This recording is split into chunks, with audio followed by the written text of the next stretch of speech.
King Nebuchadnezzar made a gold statue 90 feet tall and 9 feet wide and set it up on the plain of Dura in the province of Babylon.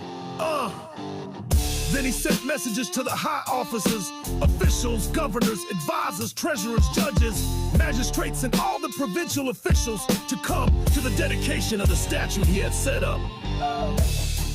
So all these officials came and stood before the statue King Nebuchadnezzar had set up. Then a herald shouted out, "People of all races and nations and languages, listen to the king's command.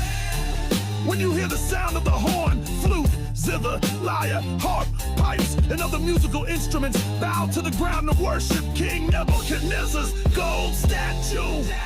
Anyone who refuses to obey will immediately be thrown into a blazing furnace."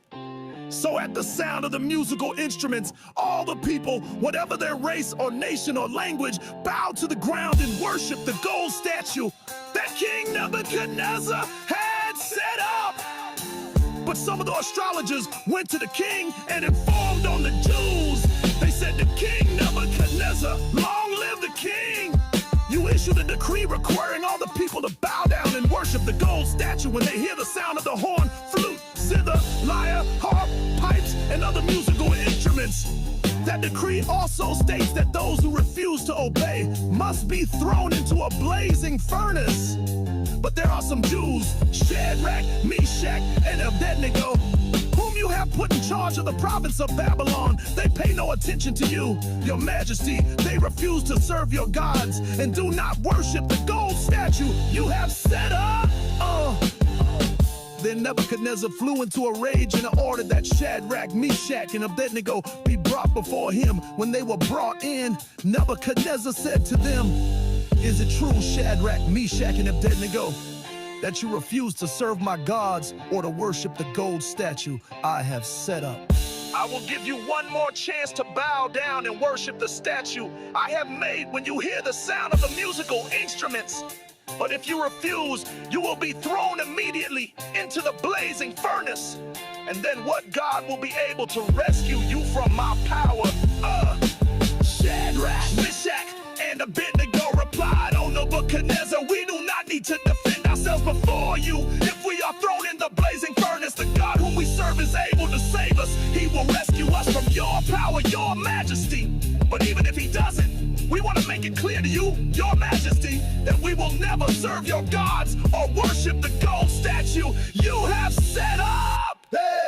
Nebuchadnezzar was so furious with Shadrach, Meshach, and Abednego that his face became distorted with rage. He commanded that the furnace be heated 7 times hotter than usual. Then he ordered some of the strongest men of his army to bind Shadrach, Meshach, and Abednego and throw them into the blazing furnace. So they tied them up and threw them into the furnace, fully dressed in their pants, turbans, robes, and other garments. And because the king, in his anger, had demanded such a hot fire in the furnace, the flames killed the soldiers as they threw the 3 men in. So Shadrach, Meshach, and Abednego, securely tied, fell into the roaring flames. But suddenly Nebuchadnezzar jumped up in amazement and exclaimed to his advisors, "Didn't we tie up 3 men in the furnace?" "Yes, your majesty, we certainly did," they replied. "Look," Nebuchadnezzar shouted, "I see 4 men unbound, walking around in the fire unharmed, and the 4th looks like a god." Then Nebuchadnezzar came as close as he could to the door of the flaming furnace and shouted, "Shadrach, Meshach, and Abednego, servants of the Most High God, come out, come here." So Shadrach, Meshach, and Abednego stepped out of the fire. Then the high officers, officials, governors, and advisors crowded around them and saw that the fire had not touched them. Not a hair on their heads was singed, and their clothing was not scorched. They didn't even smell of smoke. Then Nebuchadnezzar said, "Praise to the God of Shadrach, Meshach, and Abednego. He sent his angel to rescue his servants who trusted in him."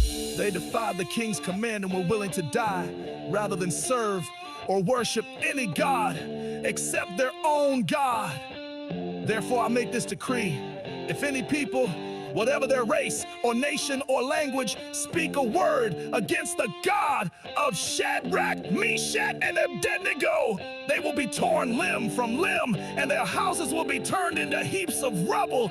There's no other God who can rescue like this. Then the king promoted Shadrach, Meshach, and Abednego to even higher positions in the province of Babylon.